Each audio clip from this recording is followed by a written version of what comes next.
Welcome to Canadian Justice. I'm Christine Van Gyn, and today we're discussing a case that was recently decided by the Supreme Court. It's about the defense of extreme intoxication. If a person becomes so impaired by drugs or alcohol that they don't know what they're doing, that they're essentially operating as an automaton, is that a defense for crimes they commit while in that state? That's what the Supreme Court was recently asked to decide in 3 cases: Sullivan, Chan, and Brown. In those cases, the perpetrators all committed violent crimes while they were in what they argue was an automaton state.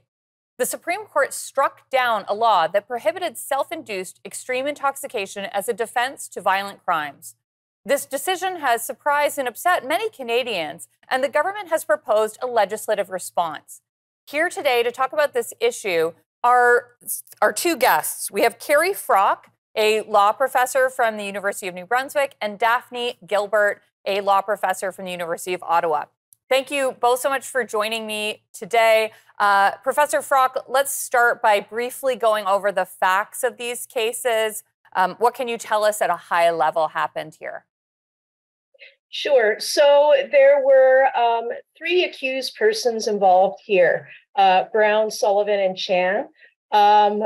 And these were separate cases, right? That were just heard together. Correct. Right. So, yes. So there's different circumstances involved in each of the cases. So Brown was at a party at a friend's place. He had been ingesting magic mushrooms. He said he was munching on them all evening, as well as drinking a significant amount of alcohol. And then he had a break with reality. He left the home of his friend, broke into a neighbor's house, and grabbed a broom handle and severely beat the woman inside. She had permanent injuries. So that was Brown's case. Sullivan had been abusing the antidepressant Wellbutrin. So he took between 30 and 40 tablets in what he says was a suicide attempt. The judge had some concerns with his credibility, but be that as it may, he also entered into a psychotic state and stabbed his mother, who he had, the report was that he had previously assaulted her on another occasion about 9 months earlier. And then Thomas Chan had ingested, he estimates, a few handfuls of mushrooms. He was at his mother's house. He went into the street, went over to his father's home, which was a short distance away, and stabbed both his father and his father's partner, his father's female partner. His father died. The partner had serious injuries. So those are the 3 cases. Professor Gilbert, is there anything you want to add to that? What do you think is important for our viewers to understand about the background of these cases and about how they might differ from each other?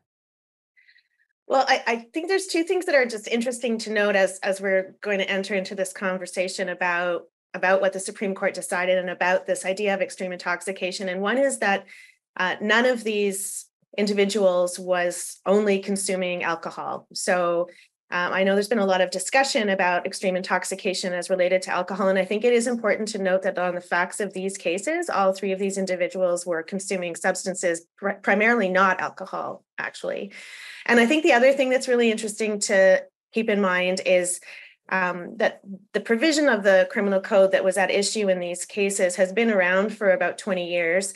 And it is most often used in cases of sexual violence when people are extremely intoxicated. And so it was interesting that all 3 of the cases that the Supreme Court decided to hear, none of them had to do with sexual violence. They were all with other kinds of violence, but not sexual violence. And so I think those are just 2 interesting things to keep in mind in the discussion.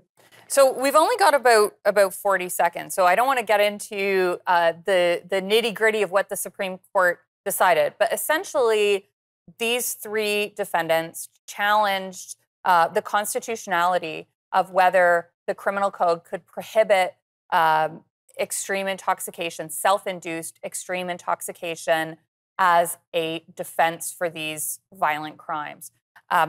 the Supreme Court ultimately did strike down that law.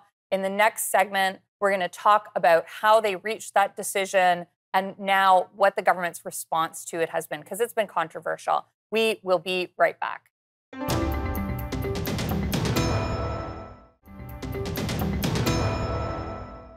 Welcome back to Canadian Justice, where we're discussing a recent Supreme Court decision about the defense of extreme intoxication and the government's legislative response. So, Professor Gilbert, we've gone over the facts of these cases. The Supreme Court has struck down this law prohibiting the defense of extreme intoxication. What can you tell me about that Supreme Court decision? Sure. So all three of these accused wanted to be able to argue that they had become so extremely intoxicated that they were essentially automatons, that they had absolutely no control over their movements or their actions. But the criminal code prevented them from making that argument because that automatism arose from their own self-induced conduct of getting extremely intoxicated. And so it was a particular provision of the criminal code that prohibited defendants from being able to rely on extreme intoxication when it was their own fault that they got intoxicated.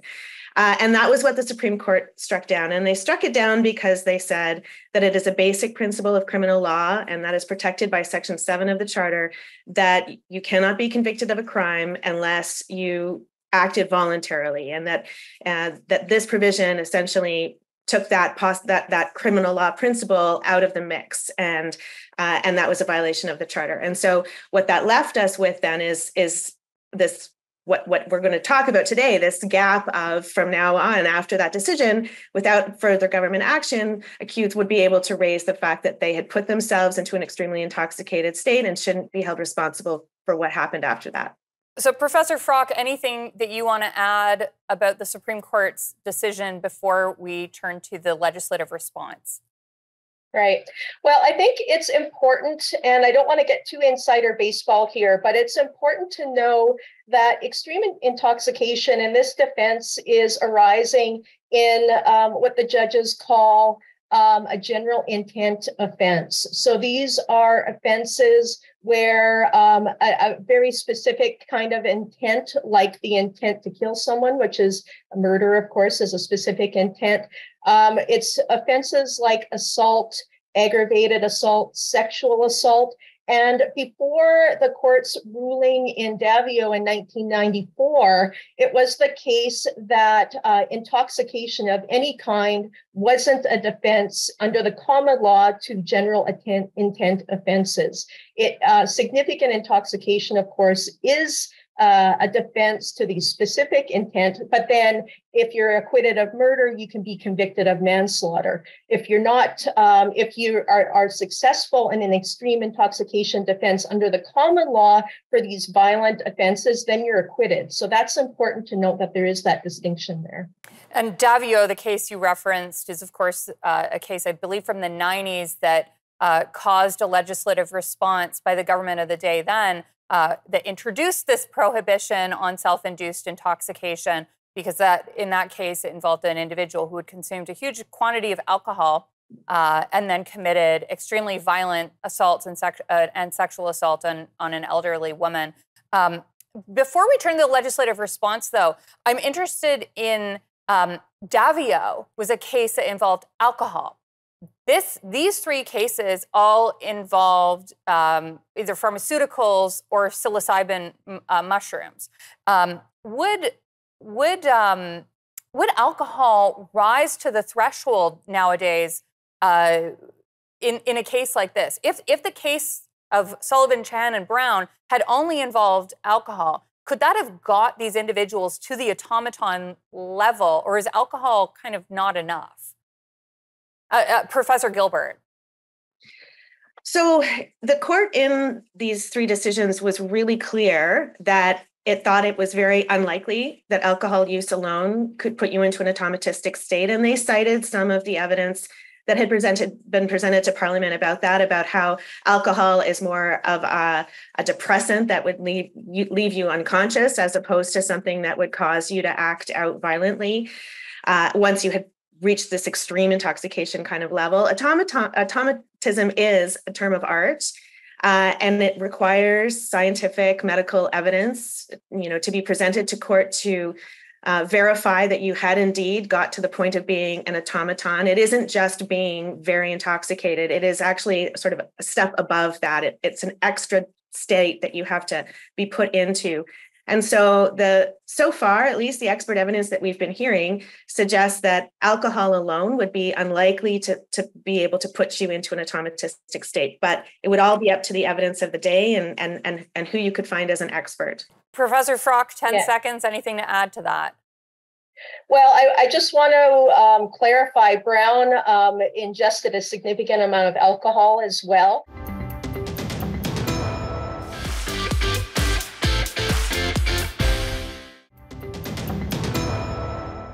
Welcome back to Canadian Justice, where we're discussing the defense of extreme intoxication, a recent Supreme Court decision, and the government's legislative response. Carrie, in the last segment, I had asked you about whether alcohol could lead to automatism, this kind of involuntary movement of your body that leads you to commit crimes.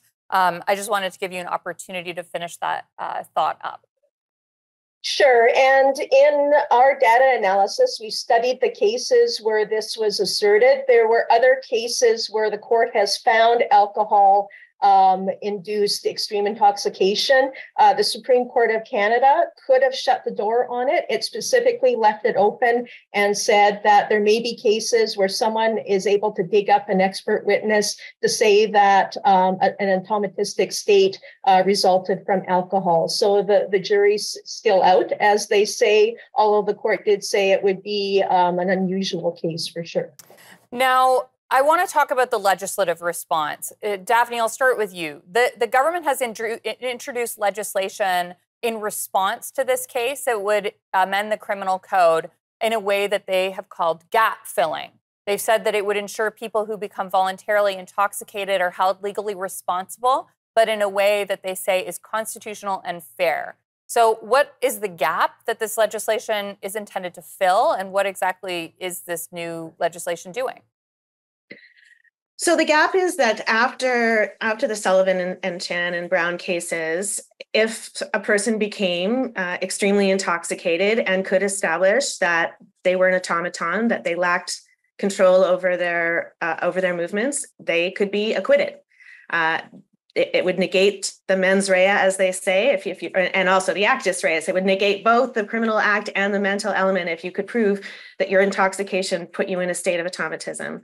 So that was the gap, because they identified it as a gap because we want to be careful and talk about the dangers of intoxicated violence. So the new legislation replaces the section with a new 33.1, and it introduces like a criminal negligence standard. And so it says you could still be convicted of your offense of assault or sexual assault if you were an automaton, if you were extremely intoxicated, unless you satisfy the conditions of this legislation, which allows you to argue that it was not foreseeable that you would be put into a state of automatism by what it was that you were ingesting, that it was not objectively foreseeable that you would rise to that level of involuntariness, and furthermore, that it was not foreseeable that you would commit violence if you were extremely intoxicated. And so it allows an accused, and this responds to the constitutional question around having some mental element involved. It allows an accused to say that it wasn't objectively foreseeable that any of this would have happened. No reasonable person would have thought that. So, Professor Frock, do you think that this law gets around the constitutional problems that led the old law to be struck down?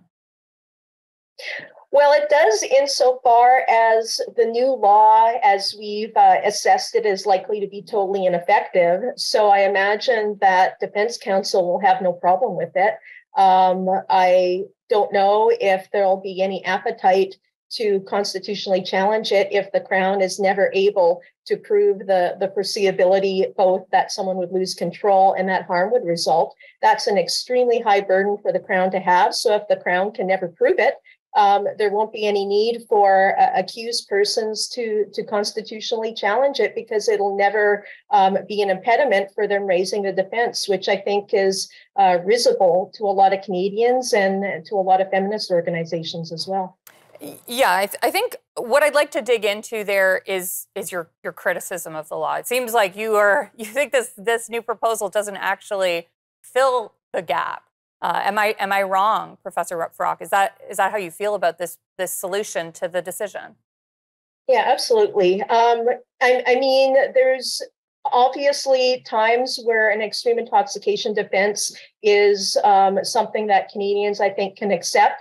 If a person is taking prescribed drugs as prescribed and they just have a wildly unusual reaction and it leads to extreme intoxication, I think people would say, well, it's, there should be room in the law for them to raise that defense. But where you have someone who is reckless and taking an extreme amount of an intoxicant, was in the cases before the Supreme Court, I think most people would say, well, if it was foreseeable that you would lose control, right, and goodness knows what would happen, then that's something where you should right, have an accountability for what you did. We've got to go to commercial break, but when we come back, Professor Gilbert, I want your take on the government response.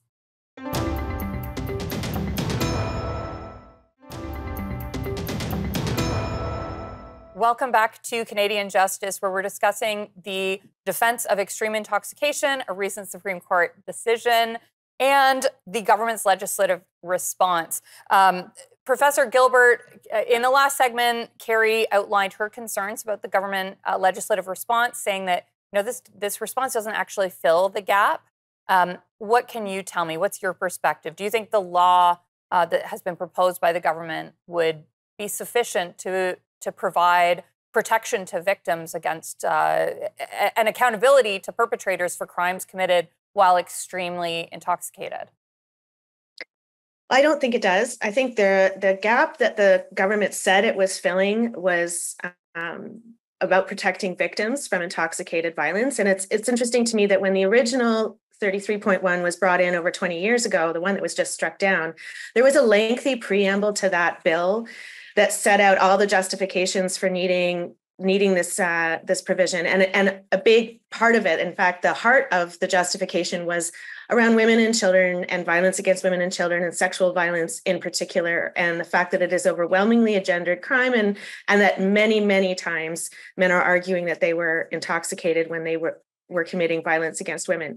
This bill had no preamble. And so although they said they were aiming to protect victims, it isn't clear that was part of their motivation, because we don't have that preamble, and it certainly does not put women and children first. Yeah, let's discuss that gendered nature of the defense. Professor Frock, you've written a lot about this, and you said that this is a defense is almost always advanced by men perpetrating violence against women. Although in this case, Chan committed violence against his father as well as stepmother. Typically, it is more men committing violence against women. What can you tell me about some of the data around that and what your concerns are? Sure. So in the time between the Davio decision and 33.1, my co-author in some research that we conducted, Liz Sheehy, did a big data crunch of all the extreme intoxication cases.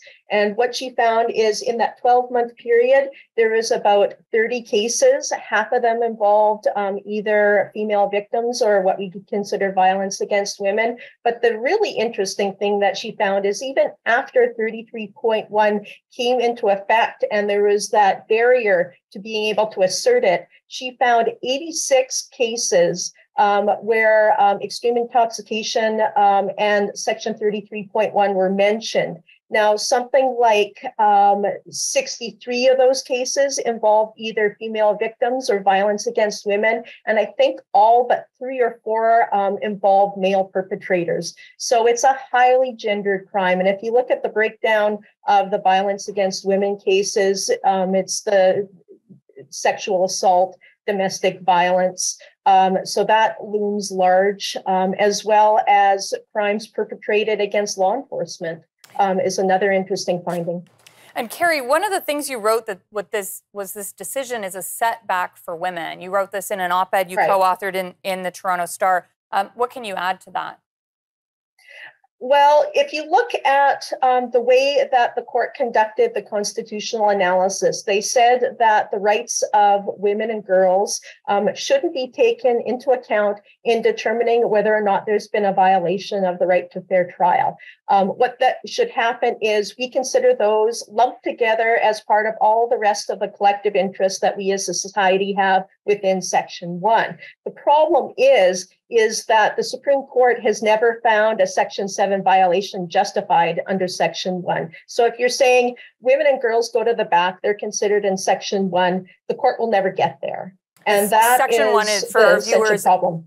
who don't know. Section 1 is the balancing test that's a part of our charter that asks whether a limit to rights is demonstrably justified in a fair and democratic society. So the way it works is you first find a violation of a right, and then the court asks if it's justified. Carrie, Daphne, really fascinating conversation today. I want to thank you both so much for coming on and sharing your perspective. It's such an important conversation, especially in light of this very fast-paced legislative reform. So thank you both. Thank you. We've heard today about the defense of extreme intoxication and 3 cases that were recently decided by the Supreme Court. We've also heard about the government's new proposed law in response to that decision. Does the law fill a gap, or does it leave victims unprotected? What is the right legislative response? You be the judge. Thanks for watching, and remember, a freer Canada starts with you.